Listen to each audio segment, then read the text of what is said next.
El pasado 20 de febrero, la Suprema Corte de los Estados Unidos de Norteamérica le puso un estate quieto a Donald Trump al propinarle el mayor tropiezo legal desde que empezó su administración. Específicamente, la Corte dictaminó que los aranceles universales del Día de la Liberación, aquellos famosos aranceles universales a diestra y siniestra, impuestos bajo la Ley de Poderes Económicos de Emergencia Internacional, la IEPA por sus siglas en inglés, eran ni más ni menos que ilegales.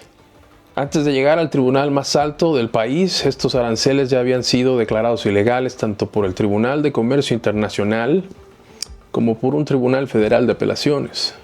El problema no es que el presidente nunca pueda imponer un arancel. De que puede, es el jefe del Ejecutivo. Solo que esta facultad debe ser delegada primero por el Congreso, según lo dicta el artículo 1 de la Constitución americana, cosa que por supuesto en esta ocasión nunca ocurrió. Uno pensaría que presentar un caso a la Suprema Corte en el país más importante del mundo y pelear cara a cara contra la administración federal es una tarea que solo gigantes comerciales como Walmart, Amazon o estas corporaciones podrían llevar a cabo. Es por eso que resulta sorprendente que el golpe haya venido de una casi total desconocida empresa importadora de vino. VOS Selections, junto con otros pequeños importadores, unieron fuerzas para armar un caso legal y llevarlo hasta la Suprema Corte de Justicia de la Nación, argumentando deficiencias de interpretación y abusos por parte de la administración federal. Ellos no estaban de acuerdo en que importar Chardonnay francés tuviera que pagar un impuesto especial solo porque Donald Trump argumentara que el país se encontraba en una emergencia comercial. En su argumento principal notaba que Trump había declarado el déficit comercial y el tráfico del fentanilo como la base de la declaración de dicha emergencia, factores que ya son cuestionables de por sí, pero cuyo problema principal es que en la propia IEPA la palabra arancel no está mencionada ni una sola vez.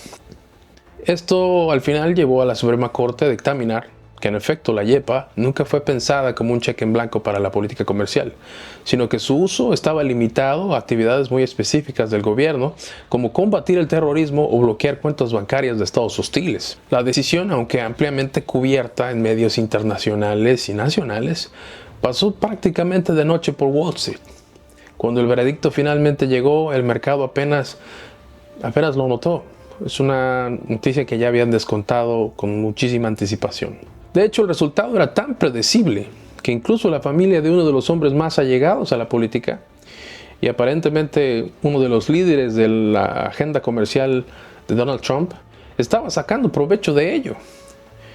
Mientras el secretario de Comercio Howard Lutnick defendía públicamente los aranceles, sus hijos, quienes ahora dirigen su firma Cantor Fitzgerald, estaban, según se informó, comprando los derechos a cientos de millones de dólares en potenciales reembolsos arancelarios, con un precio descontado de 20 o 30 centavos por cada dólar del reembolso. Lutnick, por supuesto, negó haber participado personalmente en estas operaciones. Pero es su empresa y son sus hijos. Y el timing habla por sí solo. La reacción de la Casa Blanca ante el fallo fue igualmente predecible. El presidente Donald Trump dio una conferencia de prensa en la que describió a los magistrados como tontos, títeres y antipatriotas.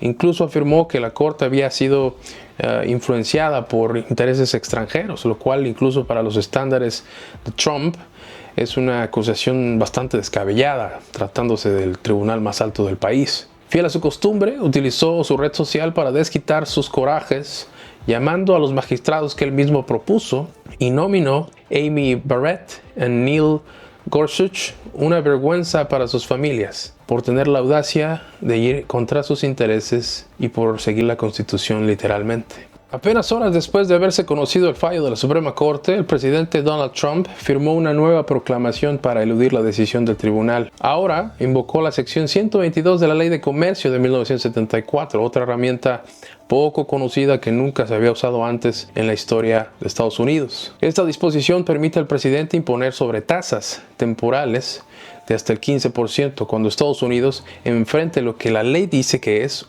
un déficit grave en la balanza de pagos. Inicialmente la Casa Blanca anunció un arancel global del 10% bajo esta nueva autoridad.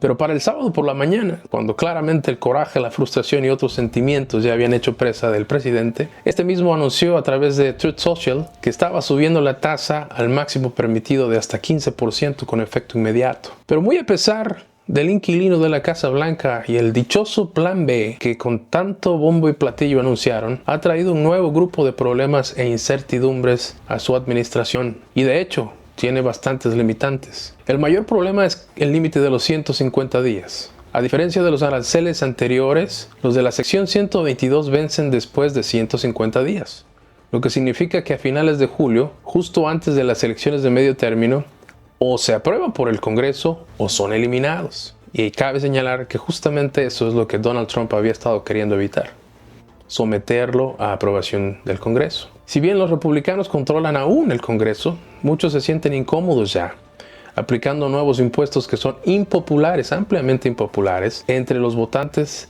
justo antes de una elección tan relevante como la de medio término. De hecho, según las estadísticas, en enero del 2026, justo antes del fallo, el 64% de los americanos desaprobaba el manejo de los aranceles de Donald Trump. Eso incluso incluyendo un 63% derivado de una encuesta de Fox News, que es la televisora favorita de Trump, y eso ya es decir mucho. Y para un presidente que llegó con una promesa tan grande como el milagro económico, eso es un problema político real. Luego también está el tope de 15%. Se acabaron los aranceles de castigo del 25, del 50 o del 145% que Donald Trump tanto gustó de hacer uso contra China, Canadá o Brasil. No más amenazas. Y mientras la administración aún celebraba su nuevo plan, diversas organizaciones legales estaban ya señalando, levantando las alarmas, diciendo que incluso los nuevos aranceles eran ilegales. El Instituto Cato, un think tank conservador, no precisamente un grupo de oposición, publicó un análisis el mismo día del fallo, señalando que la sección 122 fue escrita en 1974 como respuesta directa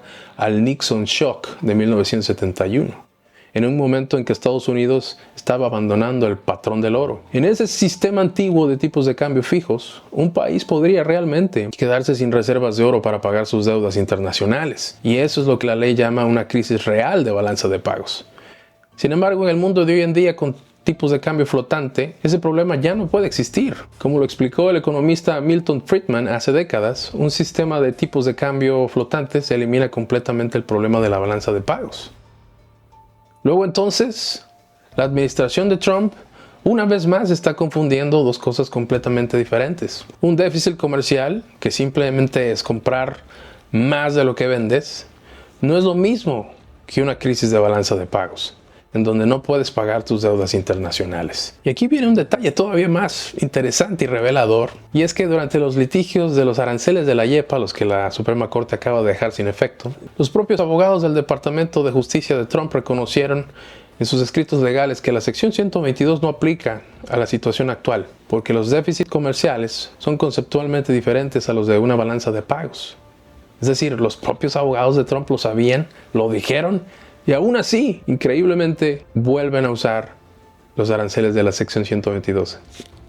Contradictorio. Para llenar los huecos que dejó el techo de 15%, la administración ahora está apostando por otras herramientas legales. Una de ellas es la sección 301 y la sección 232. La sección 301 permite aranceles como respuesta a prácticas comerciales desleales, pero estas requieren investigaciones que tardan meses en completarse. No es muy útil, particularmente para un presidente que cambia de opinión cada semana y tuitea cada vez que lo hace. Y luego está la sección 232, que es donde las cosas se ponen verdaderamente creativas. Esta ley le permite al presidente imponer aranceles y determina que ciertas importaciones representan una amenaza para la seguridad nacional. Históricamente se ha usado para limitar la importación de uranio o de acero especializado en la fabricación de armas. Pero la administración de Trump ha ampliado esa definición para incluir ahora madera de construcción y hasta también gabinetes de cocina. La sección 232 fue diseñada para proteger la producción de acero para tanques y uranio para reactores nucleares. Hoy el Departamento de Comercio la está usando para proteger al país aparentemente contra gabinetes de cocina importados desde Canadá. Si le cuesta trabajo ver la conexión entre una alacena y la seguridad nacional,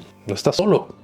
Pero así estamos hoy en día. Por si todo lo anterior fuera poco, hay que hablar también de la cada vez más evidente distancia entre la realidad y el discurso de Donald Trump en lo que respecta a la economía americana y los aranceles. A pesar de un año completo de proteccionismo agresivo, el déficit comercial americano en bienes, que es exactamente lo que se suponía los aranceles iban a reducir, llegó a 1.24 billones de dólares. Si uno ve la lista de los principales exportadores de Estados Unidos, la lista prácticamente no cambió y permanece intacta. En otras palabras, ni el déficit comercial ha disminuido y el país sigue importando en las mismas proporciones que lo hacía antes. No hay un boom manufacturero como Donald Trump lo argumentaba. Resulta que imponerle un arancel al iPhone no hace que aparezca mágicamente una fábrica en el Medio Oeste de la noche a la mañana. Mover grandes fábricas y traer la manufactura a Estados Unidos toma años, si no décadas. La mayoría de las empresas no está dispuesta a derrochar 30,000 millones de dólares en una planta nueva cuando las reglas del juego cambian cada semana con un tuit del presidente. En lugar de un boom de manufactura, como Donald Trump lo aseguraba iba a ocurrir, lo que ha habido es un boom de incertidumbre. Las empresas no han contratado ni han invertido porque saben que la justificación económica de un nuevo proyecto podría desaparecer de un momento a otro. Países con una clara exposición como China y México han sido víctimas de esta inestabilidad en el sector empresarial. Específicamente para México hay que entender primero la magnitud de la exposición. El 80% de todo lo que México exporta al mundo va a un solo destino. No es el 30, no es el 50, es el 80. Para ponerlo en contexto con otras naciones, Francia exporta el 13% de sus bienes a Alemania, Japón exporta el 19% a China, pero México exporta el 80% a los Estados Unidos. Con esa exposición, los aranceles del 25% que buscaba Donald Trump imponer a todo el mundo hubieran sido devastadores para la economía mexicana. Pero resulta que los fabricantes y exportadores mexicanos se movieron con una rapidez asombrosa que sorprendió a propios extraños. En enero del 2025, solo el 45% de las exportaciones mexicanas usaban la protección del Tratado de Libre Comercio entre Estados Unidos, México y Canadá. Para noviembre era el 89%. Las empresas habían reestructurado sus cadenas de suministro en tiempo real para calificar bajo el tratado y evitar el arancel. La tasa efectiva real que pagó cualquier importador de productos mexicanos no fue el 25%, sino más bien entre el 3.8 y 8%. Y el año cerró con un récord de exportaciones, 545,000 millones de dólares de exportaciones a Estados Unidos. En realidad, la ironía es que para las empresas mexicanas el fallo de la Suprema Corte llegó tarde, porque ellas ya se habían reestructurado, ya habían encontrado el camino solas. Pero como suele ocurrir en economía, estos cambios nunca afectan a todos por igual. Los que salieron ganando son empresas mexicanas que cumplen con las reglas del Tratado de Libre Comercio, industrias que se benefician del nearshoring, con empresas trasladando la producción desde Asia hacia América del Norte, y en algunos casos consumidores mexicanos que pudieron verse beneficiados al ver los precios de esos productos que no pudieron ir a Estados Unidos ser reducidos y tener que ser vendidos en el mercado interno. Pero también hay perdedores, sectores altamente dependientes del mercado estadounidense que no lograron reestructurarse a tiempo, pequeñas empresas exportadoras que no tienen ni los recursos ni la capacidad para reorganizarse en su producción, y sobre todo los agricultores que enfrentan caídas de precios cuando el acceso a los mercados estadounidenses se vuelve incierto. En México, si bien es cierto, los aranceles siguen vigentes en lo que respecta al acero y al aluminio, mucho del impacto fue mitigado a través del Tratado de Libre Comercio. Importadores que compraron de países que no gozan con una protección de esta naturaleza tuvieron en efecto que pagar alrededor de 175 billones de dólares en los 12 meses que se aplicaron las tarifas de la IEEPA. Esto deja a Trump con un problema serio y fundamental. ¿Qué hacer con los 175 billones que ya fueron cobrados? Y es que resulta que haber convencido a 6 magistrados de la Suprema Corte que el presidente Donald Trump se extralimitó en sus atribuciones al imponer aranceles basándose en poderes económicos de emergencia era la parte fácil. La parte difícil es obtener una respuesta clara sobre qué sucede con el dinero que ya fue cobrado. La administración de Trump, tanto de forma formal como informal, había prometido reembolsar a los aranceles cobrados si la Corte Suprema fallaba en su contra. Sin embargo, ni la administración ni ninguno de los magistrados especificó exactamente cómo iba a funcionar ese reembolso. Después del fallo, el propio Trump preguntó en voz alta ¿por qué los magistrados no habían dicho si debía devolverse el dinero. Y dijo textualmente: supongo que habrá que litigarlo durante los próximos 2 años. Luego agregó que podían ser los próximos 5 años. Eso probablemente significa que las empresas tendrán que pelear con uñas y dientes por cualquier posibilidad de reembolso. Aunque el gobierno mantiene registros meticulosos, los pagos nunca van a estar garantizados. Una ironía que vale la pena mencionar es que, según el Banco de la Reserva Federal de Nueva York, son los consumidores americanos los que absorbieron entre el 86 y el 94% del costo real de los aranceles, no los importadores y ciertamente no los países de origen de los productos, los consumidores. Sin embargo, los que aparentemente tienen derecho a reclamar el reembolso son los importadores, no el consumidor. Ahora bien, ¿qué representa todo esto para la administración de Donald Trump y la Casa Blanca? El problema estratégico ahora es que China ni siquiera se sentó nunca a negociar. Y esta paciencia parece haber sido un movimiento muy inteligente para China. Ahora que la Suprema Corte ha anulado los aranceles de emergencia y los nuevos aranceles del Plan B tienen tantos limitantes y tantos problemas, Donald Trump llega a su próxima reunión con el presidente Xi con una posición negociadora mucho más débil que la que tenía antes. Y es que vale la pena recordar que con el control republicano del Congreso, el presidente pudo haber codificado sus aranceles en la ley el año pasado, cuando su popularidad todavía estaba en un punto alto. El Congreso parecía más que dispuesto a complacer su agenda y una victoria legislativa hubiera sido relativamente fácil. Pero ahora el reloj ha girado en su contra, dado que 2026 es un año electoral y los aranceles se han vuelto profundamente impopulares.